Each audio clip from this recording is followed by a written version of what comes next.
violence. Great! Charlie Kirk, shot dead on stage. A rooftop sniper. A chilling confession in texts. Was this political violence? Or something more personal? Stay with me. It only gets more intense from here. Hey everyone, welcome back. This one's gonna hit hard. On September 10th, 2025, conservative activist Charlie Kirk was fatally shot while speaking at Utah Valley University. The suspect? A 22-year-old named Tyler Robinson. The evidence, motive, and messages that came out afterwards have sparked national outrage and a complex discussion about political rhetoric, mental health, and freedom of speech. Today, we'll walk through exactly what happened, what has been uncovered, evidence, confessions, court filings, and what this might mean going forward. Be sure to like, share, and subscribe if you want full deep dives like this. Let's dive in. Alright, let's rewind to that day, September 10th, 2025. Charlie Kirk was in Utah, speaking at Utah Valley University as part of his American Comeback Tour. The venue was packed. Students, families, supporters, hundreds of people all gathered to hear him talk about politics, culture, and the future of America. Then, 20 minutes into his speech, at exactly 12:20 p.m., MDT, the unthinkable happened. A single deafening crack shattered the air. People thought it was fireworks at first, but it wasn't. It was a gunshot. The shot came from a rooftop roughly 200 yards away, fired from a high-powered bolt-action rifle. Witnesses later described how the sound echoed across the campus, followed by chaos, screams, people diving under seats, rushing toward exits. Security scrambled to cover the stage. Charlie was hit. The bullet struck him in the neck. Emergency responders rushed in within seconds. Students caught the scene on their phones. You can actually hear the panic in those recordings. He was rushed into an ambulance and taken straight to the hospital. Despite every attempt to save him, Charlie Kirk was pronounced dead later that afternoon. And that's when this stopped being just a political event. It became a national tragedy. Investigators moved fast. Law enforcement immediately locked down the area, combing through every camera, every angle, looking for leads. The FBI got involved almost instantly. Helicopters circled overhead. Students and faculty were interviewed for hours. And within just a few hours, surveillance footage, public tips, and eyewitness reports started painting a clearer picture of what had really gone down. This wasn't random. This was deliberate. A targeted assassination carried out in broad daylight at a university campus. Do you remember exactly where you were when you first saw these headlines? Did you hear it on Twitter,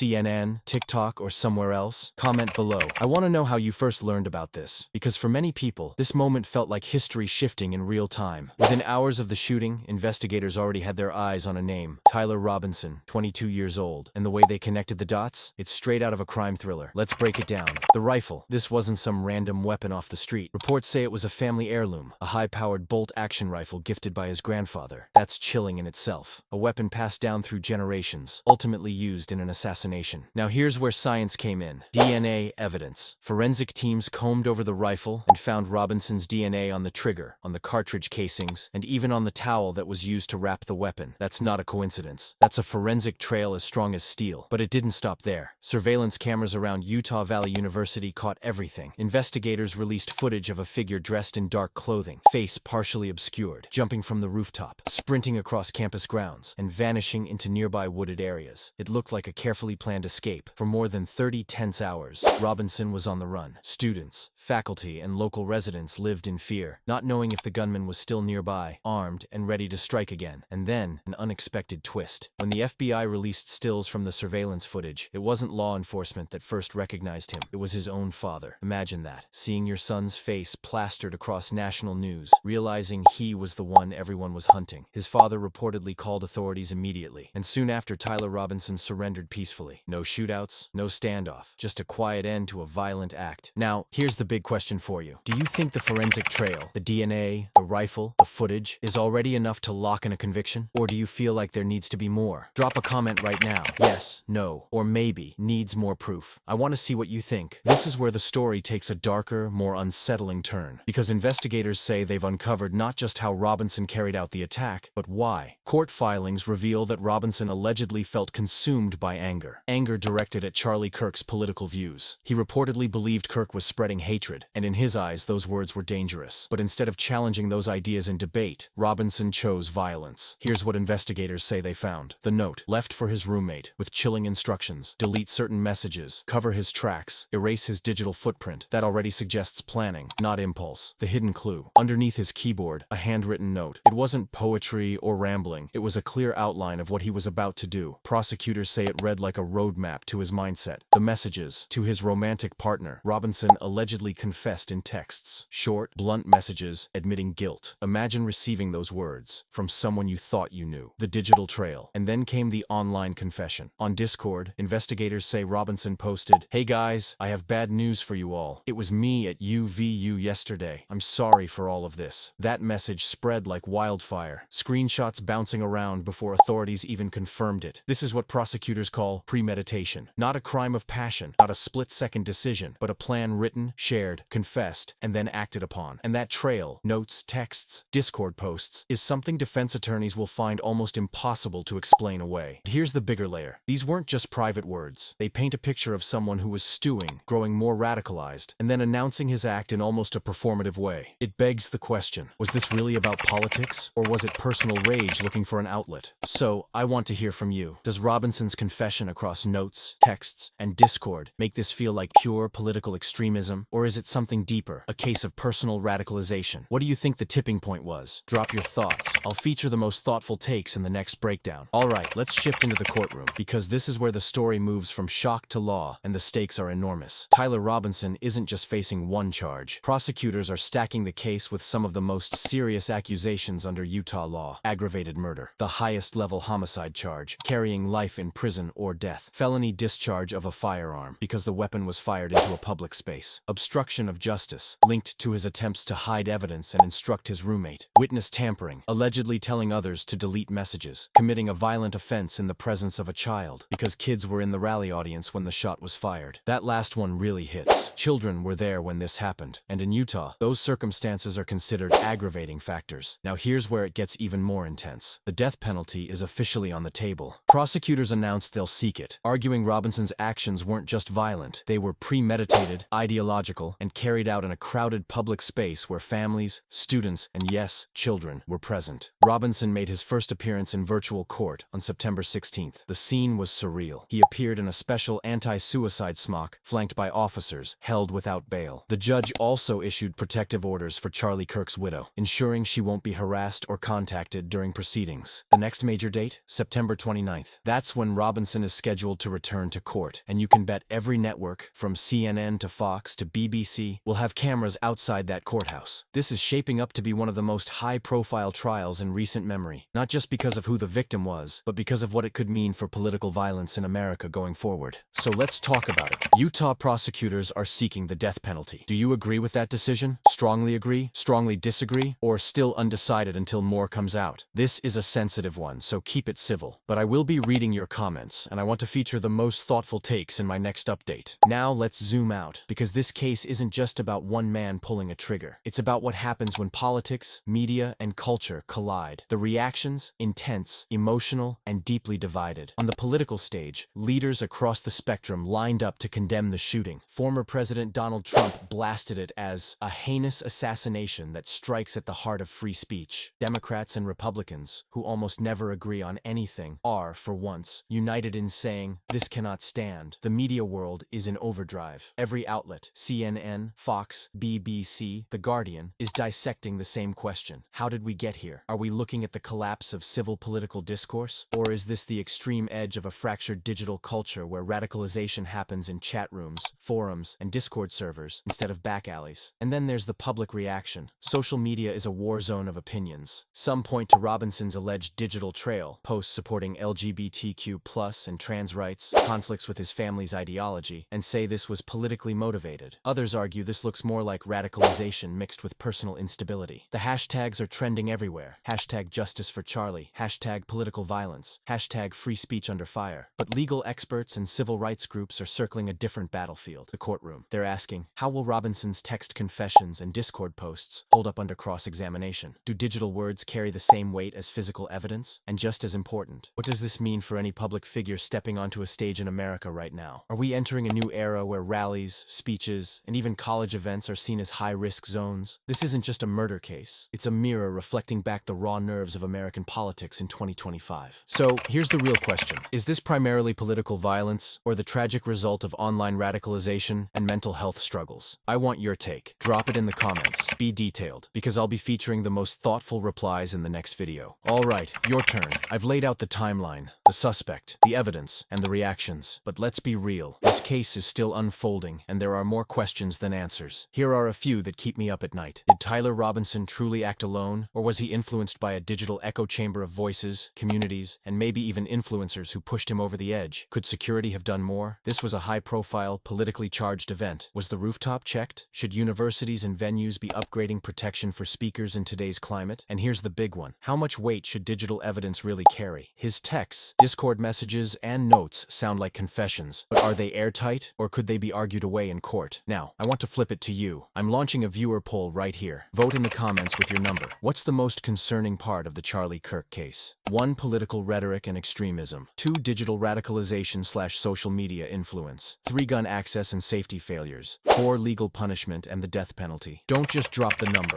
Explain why. The most thoughtful comments are going to get featured in the next video update. So if you've got a perspective, this is your moment. Alright, hit that subscribe button if you don't want to miss the next update. And seriously, your take matters. This isn't just a news story, it's a conversation about where we are as a country in 2025. So sound off. I'll be reading every single one. So, here we are at the end of one of the most shocking stories of 2025. The murder of Charlie Kirk has forced America to confront a painful cocktail of politics, ideology, and digital radicalization. We've laid out the evidence, confession texts, a forensic trail on the rifle, and chilling surveillance footage. We've talked about the motive, anger, ideology, personal conflict, and we've seen the legal stakes rise sky high, with prosecutors confirming they will pursue the death penalty. But this case isn't just about Robinson and the courtroom. It's about us. The questions we've been asking, about free speech, about online radicalization, about how safe public figures really are. These don't vanish when the news cycle moves on. What's next? The legal process continues, with the next court hearing scheduled for September 29th. Expect new details about Robinson's digital trail, possible testimony from his family, and maybe even additional charges as evidence develops. Watch for new debates in Congress and across the media landscape. Calls for stronger protections at political rallies, renewed fights over gun laws, and tough conversations about how far free speech really goes in a country this divided. And, perhaps most importantly, watch how the public reacts. This case is bigger than just headlines. It's already a cultural flashpoint, and every development will add fuel to the fire. If you found this breakdown helpful, hit that like button, subscribe, and ring the bell. Because this story is far from over, and you don't want to miss the next chapter. Share this video so more people can understand what's really going on. And tell me in the comments, what do you think should be done to prevent tragedies like this in the future? More security, stricter laws, or tackling the root causes online? I'll feature the most thoughtful responses in the next update.